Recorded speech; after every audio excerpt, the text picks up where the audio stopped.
Hello viewers, இன்னைக்கு நம்மளுடைய சேனலில் ஒரு இன்ட்ரெஸ்டிங்கான ஒரு டாபிக் பற்றி தான் நம்ம பார்க்க போகிறோம்.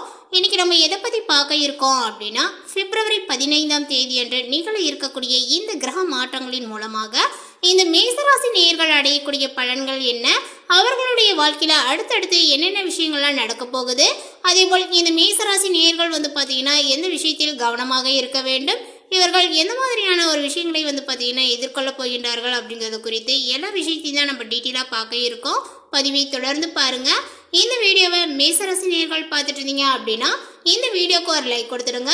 அது மட்டும் இல்லாமல் நம்மளுடைய சேனலை இப்போ ஃபர்ஸ்ட் டைம் நீங்கள் விசிட் பண்ணுறீங்க அப்படிங்கும் பொழுது நம்மளுடைய சேனலை இன்னும் சப்ஸ்கிரைப் பண்ணாமலே இருப்பீங்க, முதல்ல சப்ஸ்கிரைப் பண்ணிவிடுங்க.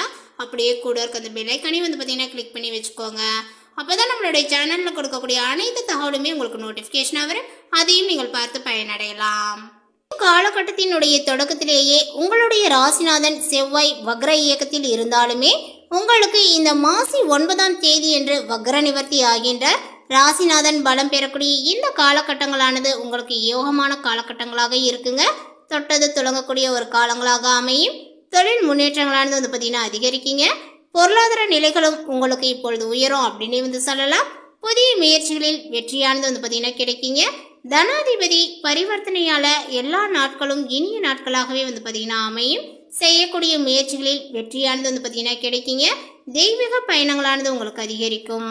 இந்த நேரத்தில் கும்பராசியில் சூரியனும் சனியினுடைய சேர்க்கையும் பெற்றிருக்கின்றார்கள். பஞ்சமாதிபதி சூரியனும் லாபாதிபதி சூரியனும் லாபஸ்தானத்தில் சேர்க்கை பெற்றிருப்பது நன்மைதான்.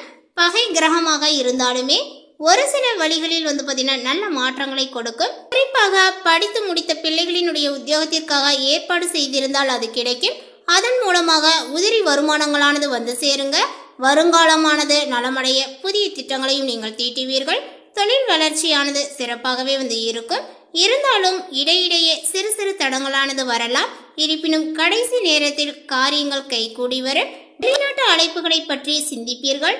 அதே போல இந்த மிதுன ராசியில் சஞ்சரிக்கக்கூடிய செவ்வாய் மாசி 9ஆம் தேதி என்று வக்ர நிவர்த்தி ஆகின்ற ராசிநாதன் பலம் பெற்று சகயஸ்தானத்தில் சஞ்சரிக்கும் பொழுது எல்லா வழிகளிலுமே உங்களுக்கு நன்மைகளானது கிடைக்கும்.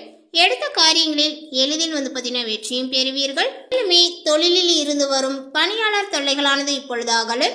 பாதியில் நின்ற பணிகள் மீதியும் தொடரும். உடன்பிறப்புகளினுடைய வழியே சுப செய்திகளானது வந்து சேருங்க. உத்தியோகத்தில் மேலதிகாரிகள் இணக்கமாக நடந்து கொள்வார்கள். வரவேண்டிய பாக்கிகளானது இப்பொழுது வசூலாகலாம். அதேபோல் வழக்குகளுமே உங்களுக்கு இப்பொழுது சாதகமாகும். மாசி 14ஆம் தேதி என்று மீன ராசிக்கு செல்லக்கூடிய புதன் அங்கு நீச்சம் பெறுகின்ற உங்களுடைய ராசியை பொறுத்தவரை